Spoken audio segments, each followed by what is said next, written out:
Olá, meu nome é Vladimir, eu sou médico neurologista, especialista em doenças neuromusculares, sou médico assistente do Ambulatório de Doenças Neuromusculares da Unifesp, Escola Paulista de Medicina, aqui em São Paulo, e eu vou falar um pouquinho a respeito das terapias atuais e das perspectivas futuras, em relação às terapêuticas para a doença de Charcot-Marie-Tooth, a BCMT.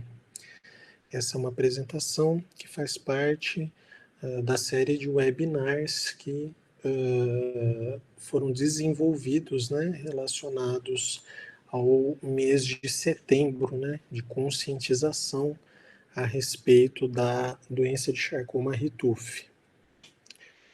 Então, brevemente comentando a doença de Charcot-Marie-Tooth, como foi abordado nas apresentações de webinars anteriores, ela representa, na realidade, uma condição clínica genética, hereditária, uma neuropatia hereditária sensitivo-motora, que já é muito bem reconhecida da medicina, da neurologia em especial, aí há praticamente quase 140 anos, das descrições originais.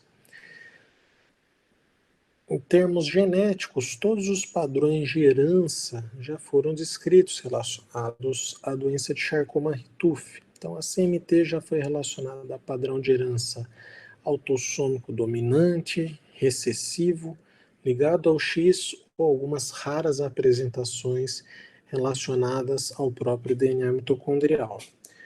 O mais importante é que o diagnóstico da CMT, como também foi comentado em apresentações anteriores, ele depende, na verdade, de um somatório de aspectos clínicos avaliados pelo médico neurologista, de aspectos neurofisiológicos, ou seja, de eletroneuromiografia, e que é um exame complementar realizado pelos pacientes, e da própria investigação genética, ou seja, o somatório desses três dados que são fundamentais, são muito importantes e corroboram o diagnóstico de uma das formas de CMT. Como também já foi mostrado, a CMT ela tem uma base genética muito heterogênea, ou seja, eu tenho uma série de genes, são mais de 80 genes hoje descritos relacionados a CMT, e esses diferentes genes fazem com que a gente tenha a necessidade de uma classificação dessas formas e mostram quão complexa, na realidade, a doença é em relação à sua gênese, à sua ocorrência. Falando especificamente do tratamento da CMT, há duas linhas de tratamentos possíveis. Existe um tratamento sintomático, ou seja, que é voltado para o controle de sintomas apresentados pelos pacientes que tenham a doença. Isso pode ser feito de uma forma medicamentosa e de uma forma não medicamentosa. E existem os tratamentos específicos que vêm sendo desenvolvidos, que são os tratamentos que a gente poderia chamar de terapias modificadoras de doença. Ou seja, são aquelas que estão em desenvolvimento atual e que no futuro muito próximo vão estar disponíveis e que são específicas para cada subtipo clínico genético que um determinado indivíduo ou família apresente. Então, elas não são terapias para controlar sintomas da doença, elas são tratamentos específicos mesmo para o controle da doença. A grande questão dos tratamentos específicos é que realmente os tratamentos se inserem naquela revolução neurogenética que vem ocorrendo em relação, por exemplo, a outras doenças também neuromusculares, como a amiloidose hereditária relacionada ao gene da transtirretina, a PAF, polineuropatia amiloidótica familiar, e a própria atrofia muscular espinhal. Então, a AME, que são condições ambas aí que tiveram fundamentais modificações em relação ao curso e à história natural de suas doenças por conta dessas novas terapêuticas genéticas que foram sendo desenvolvidas. Então, a premissa que nós temos com essa perspectiva de terapias, como vai ser abordado, é que elas representam a busca pela droga certa, ou seja, a droga específica para cada indivíduo, no momento certo, correto e oportuno da história natural da doença. É muito melhor eu conseguir tratar o indivíduo de uma forma precoce e de uma forma específica para a condição que ele apresenta do que apenas controlar os seus sintomas. Então, falando um pouco sobre os tratamentos sintomáticos, eles são tratamentos que não objetivam modificar a sobrevida ou expectativa geral de vida de um indivíduo com uma determinada doença ou da própria história natural de progressão da doença em si.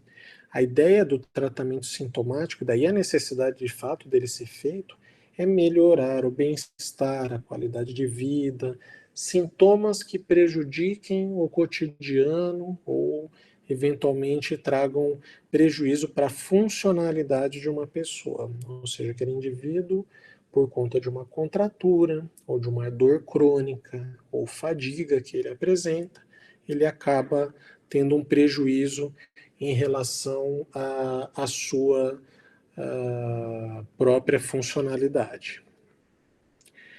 Em relação ao tratamento específico, né, ele vai ser comentado adiante, em mais detalhes.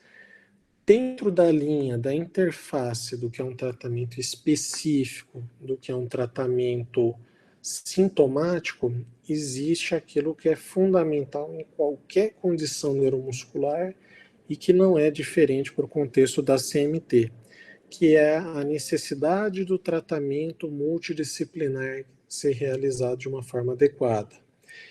Então, a fisioterapia motora, a própria hidroterapia ou fisioterapia aquática, os acompanhamentos nutricionais e adequações da questão energético-proteica dos indivíduos, fonoterapia, terapia ocupacional, os acompanhamentos médicos com neurologista, com médico fisiatra, com ortopedista, eventualmente com oftalmologista e com otorrinolaringologista podem trazer um ganho muito grande para a funcionalidade de um indivíduo e melhorar de uma forma muito proeminente, muito significativa a qualidade de vida, né?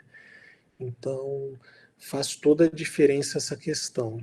Existe um dos seminários, né, dos webinars, que vão ser também abordados em relação à reabilitação motora, e no próprio site da Associação Brasileira de Charcot-Marie-Tooth existe um material, um e-book, a respeito da fisioterapia no contexto da doença de Charcot-Marie-Tooth.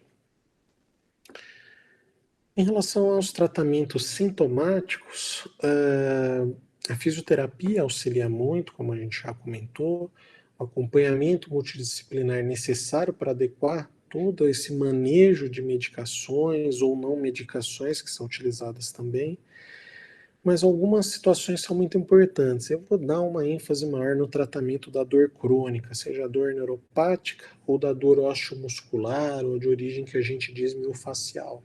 Elas têm um peso grande, é muito comum, muito frequente o paciente com CMT apresentá-las. Mas também outras situações de comorbidades, elas são muito importantes no contexto da CMT e é o que a gente sempre alerta em medicina, né?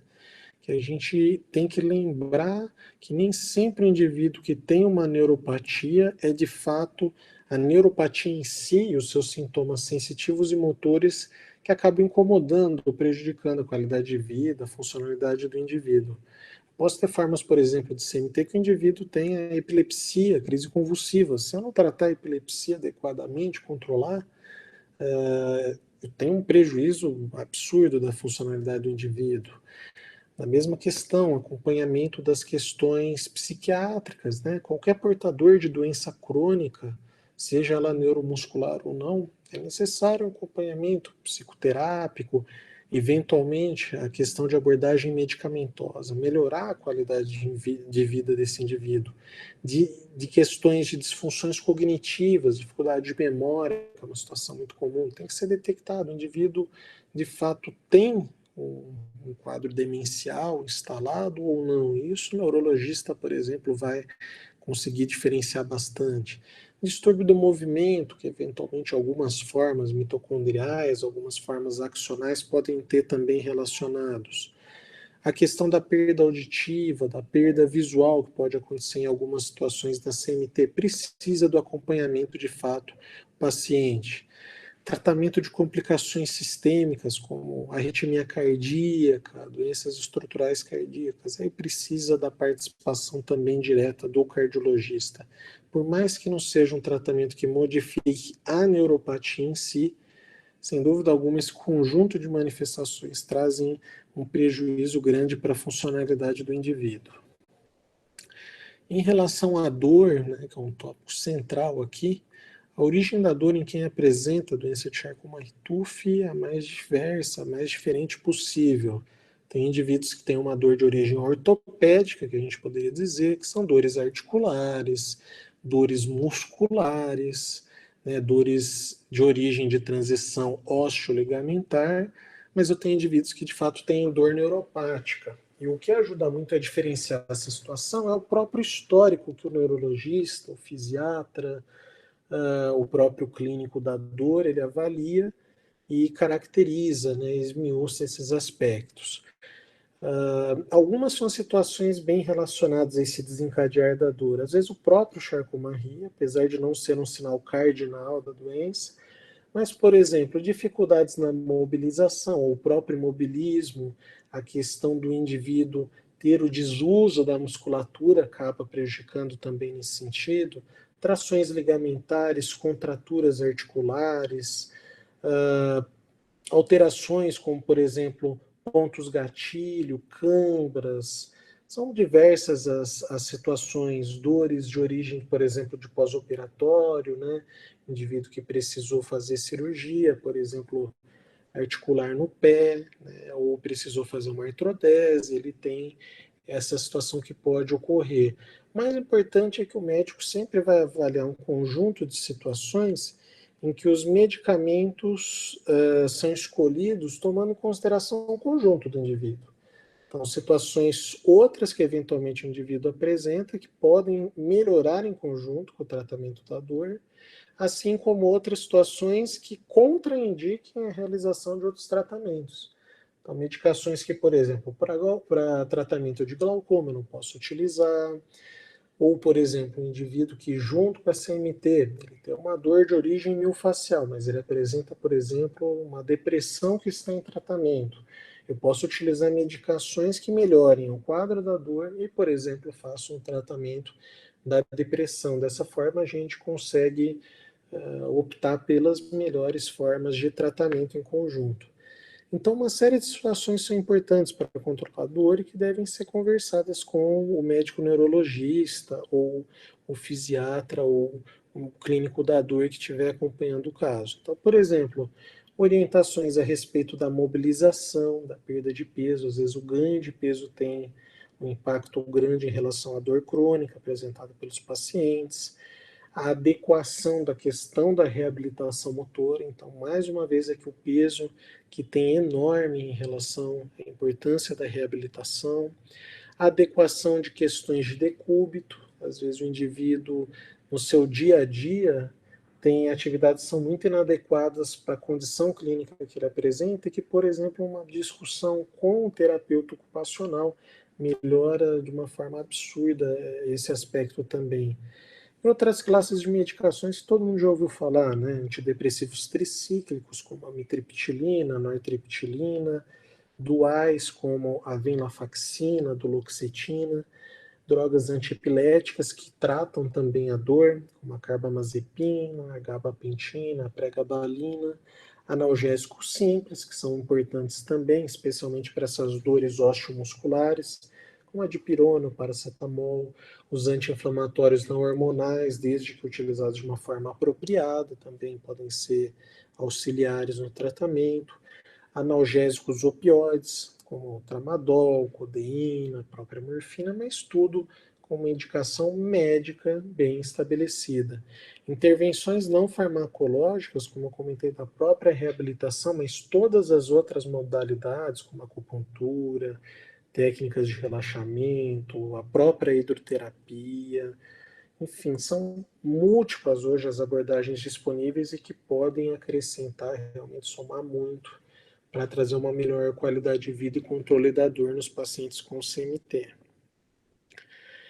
Falando agora um pouco a respeito dos novos estudos, né, e dos tratamentos específicos em desenvolvimento em relação a CMT. Sem dúvida alguma, aquilo que é mais frequente acaba sendo mais estudado. Dessa forma, os principais estudos pré-clínicos e clínicos vêm estudando o grupo de pacientes que apresentam alterações genéticas relacionadas aos genes PMP22, o mais comum de todos, na forma de Charcot-Marie do tipo 1A, o gene GJB1, o gene MPZ e o gene relacionado à mitofusina 2.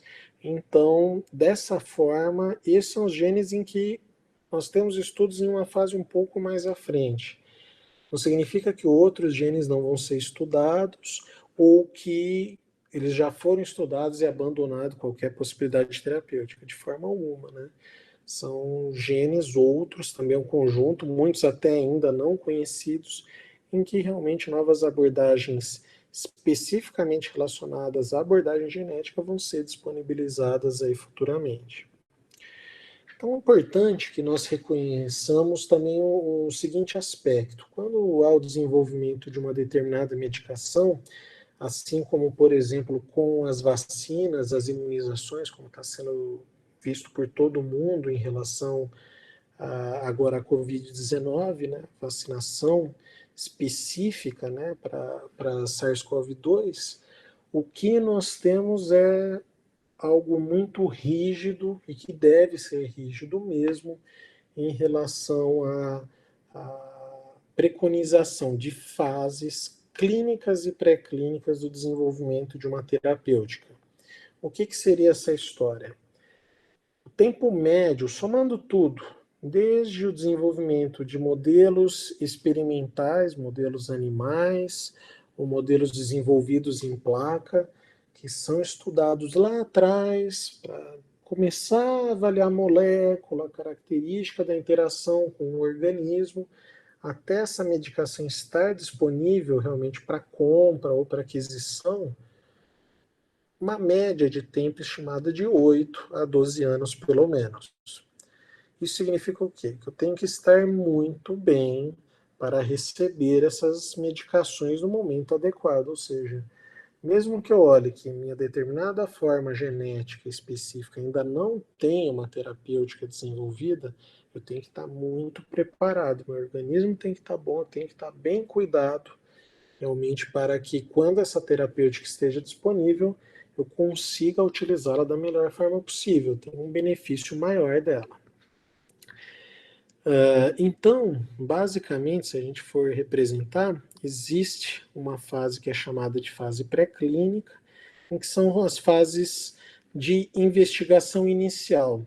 É uma fase em que, ou em modelo de placa, né, em modelo em células mesmo, in situ que são avaliadas, ou em modelos animais desenvolvidos especificamente para o estudo de uma determinada situação clínica, são testadas diversas moléculas, em que você tenta estudar a interação dessa molécula com aquele organismo ou com aquele conjunto de células e caracterizar potenciais efeitos dessa interação, coisas que possam ser deletérias, ruins, e a forma com que o organismo vai metabolizar ou utilizar ou lidar de uma forma mais adequada com aquela molécula, ou seja, a fase inicial para que eu consiga entender de uma forma primitiva ainda como que isso pode acontecer lá na frente, né, quando eu tiver realmente com o indivíduo tratando.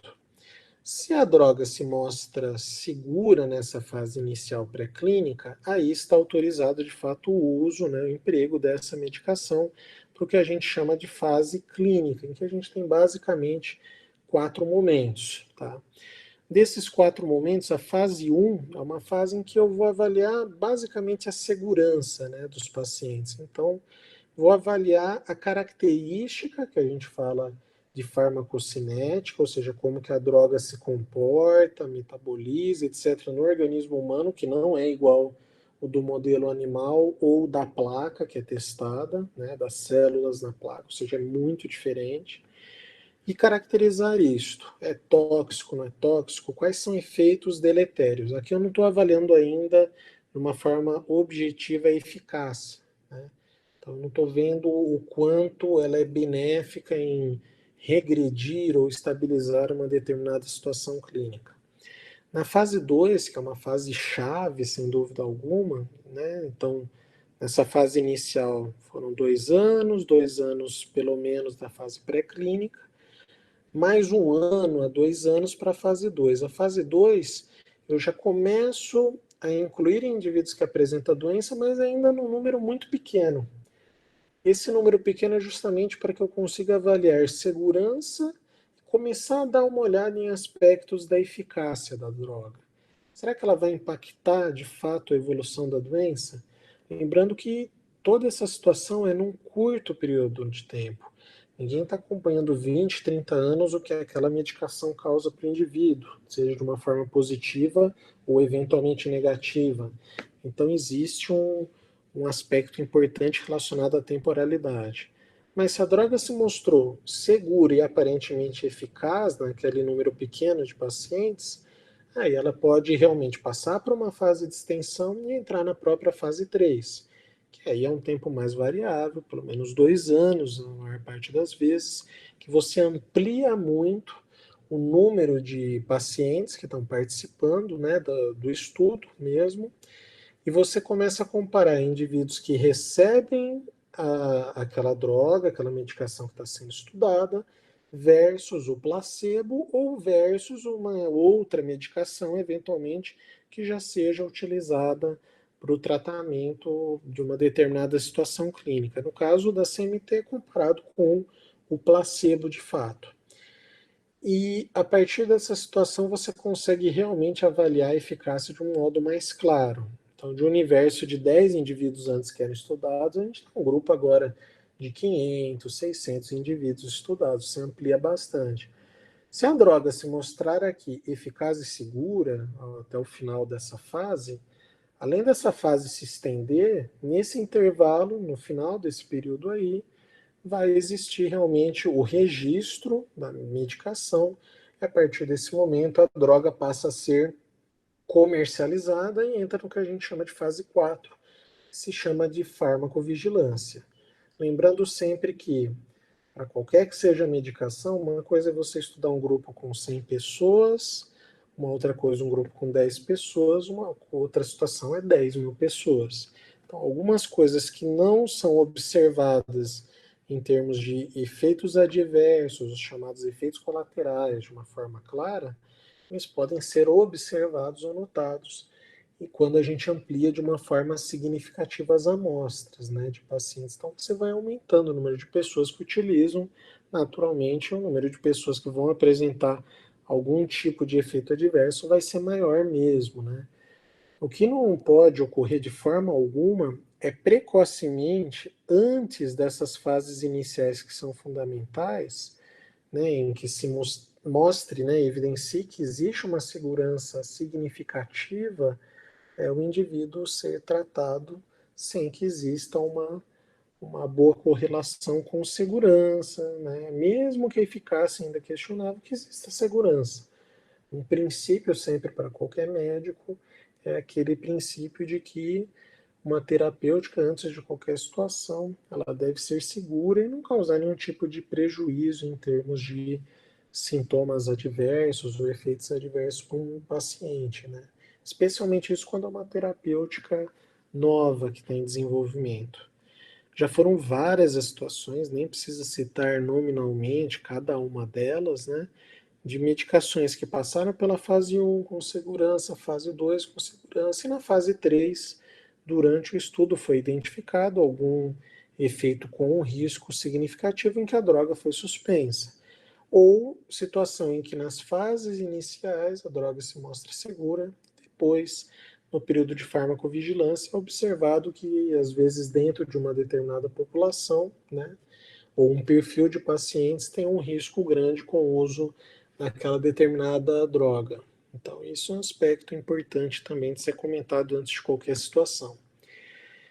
Qualquer droga, qualquer molécula, para ela ser bem reconhecida e aceita dentro do meio científico, além de toda essa padronização e esses cuidados que foram comentados, ela precisa ser cadastrada, registrada numa base de dados que seja reconhecida pelos pesquisadores e profissionais de saúde, os especialistas de determinadas áreas, para que ela realmente seja bem vista no sentido de que ela possa ser empregada de uma forma mais difusa. Como que isso pode ser feito? Existe nos Estados Unidos, ligado ao NIH, a National Library of Medicine americana, o Clinical Trials. O Clinical Trials é uma base de dados em que são registrados os estudos, não só de terapêutica, mas os diferentes estudos relacionados às diferentes moléculas, doenças, situações clínicas.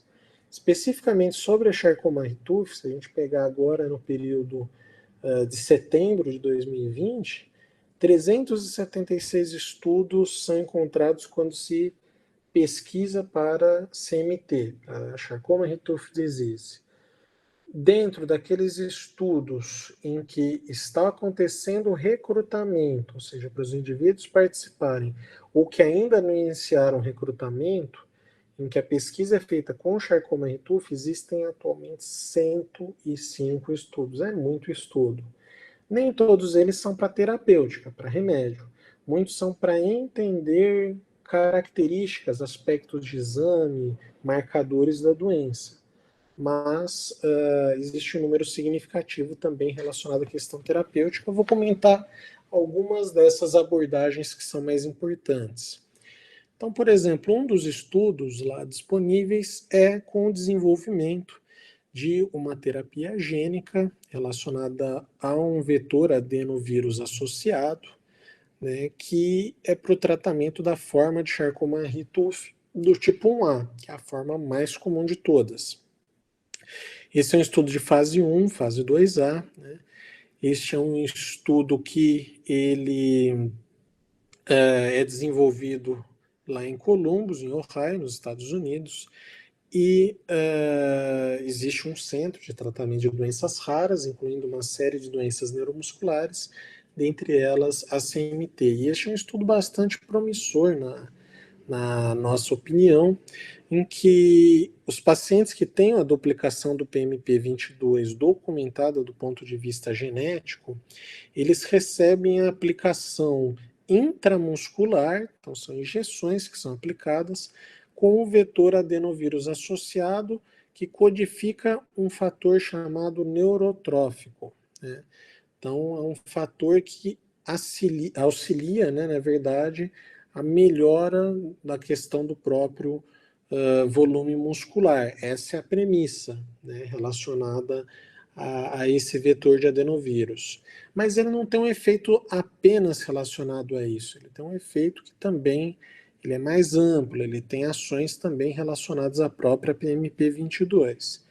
Então, esse é um estudo ainda em fase inicial, mas apenas para a gente ter uma ideia, estima-se que em julho, né, meados aí, né, de 2023, já se tenha uma definição melhor desse estudo de fase 1 para fase 2A, então transição de 1 para 2.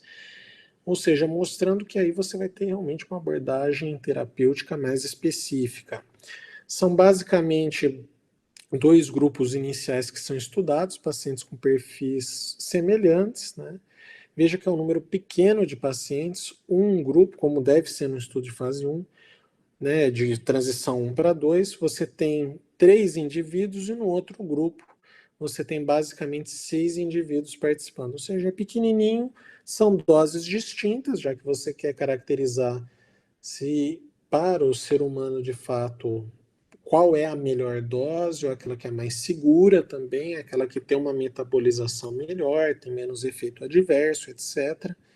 E a partir daí, nas outras fases, vai ser utilizada aquela que se, obviamente, mostrar com um benefício maior em todos esses aspectos, né? Então, esse é um aspecto importante, porque nesse estudo, já nas etapas, quando foi feito em relação ao modelo animal, se nós formos comparar o indivíduo, no caso, o modelo animal, né, em que eu tenha aqui numa biópsia, né, de nervo, no modelo animal com a CMT1A, seria o correspondente a CMT1A, com o que não apresenta e aquele que apresenta e foi tratado, vejam a diferença absurda. Primeiro, entre o tamanho, né, da camada de mielina, que apresenta do modelo sem a alteração genética em relação ao que apresenta, como tem uma redução importante da camada de mielina, ela é pretinha aqui em volta, ó, e aqui a gente está uma redução importante, mas quando a gente já faz o tratamento com essa terapia, tem um aumento bastante significativo, assim como o próprio axônio em si, não só a mielina, tem benefício, ou seja, existe uma ação que não é só periférica, ela é uma ação também, não só muscular em si, mas também no nervo periférico. E isso é importante porque quando são feitos os estudos de condução, assim como na eletroneuromiografia que o ser humano faz, também é feito no modelo, a própria amplitude dos potenciais que passam lá na porção motora do nervo, eles também têm uma melhora bastante significativa dentro do grupo que utilizou essa terapia gênica. Então, assim, é muito promissor, bem interessante realmente, e a gente tem uma expectativa muito positiva para os próximos anos. Uma outra terapêutica também, né, no contexto da CMT, né, que vem sendo estudado, é o chamado ACE083. O ACE083 ele já vem sendo estudado além da CMT para o contexto da distrofia muscular fascicaplomeral, que estou mostrando aqui, FSHD, em que ele é um inibidor da miostatina, né, o GDF8. O que acontece é que se eu inibo a miostatina, eu consigo ativar de uma forma mais significativa a minha musculatura e desenvolver volume muscular. Então, tem um processo de miogênese de uma forma significativa, e isso é uma situação até que se estuda muito para fins de outras questões esportivas, estéticas ou eventualmente alimentares também, né? Porque imagina você melhorar a questão muscular para todas essas situações, em engenharia genética, em desempenho esportivo, né? Então, a miostatina é muito estudada há muitas décadas também por conta dessa finalidade. E aí, o que se pensou é, será que os pacientes com face escapulomeral, com a distrofia muscular, e os pacientes com CMT podem se beneficiar da questão do uso da miostatina para preservar mais a musculatura? E aí começou o estudo, né, foi feito em modelo animal, aqui mostrando, por exemplo, na face escapulomeral, este aqui, os dois são relacionados a modelo que apresenta face escápula. Um não recebeu, o outro recebeu, de mesma idade. Vejam a diferença do volume muscular, é uma coisa bem nítida, né? Após os estudos serem realizados, como o volume aumenta de uma forma significativa. Isso tem um outro significado, por outro lado, de que necessariamente isso vai melhorar a funcionalidade ou que em qualquer momento que isso seja feito vai ter benefício, né? Isso é uma coisa que tem que ser estudada em bastante detalhe. Especialmente nos pacientes com Charcot-Marie-1A e na forma ligada ao X, existe já resultado de fase 1 e 2 com a aplicação do inibidor da miostatina, do ACE083, no músculo tibial anterior, que é aquele que ajuda a gente a levantar o pé, né?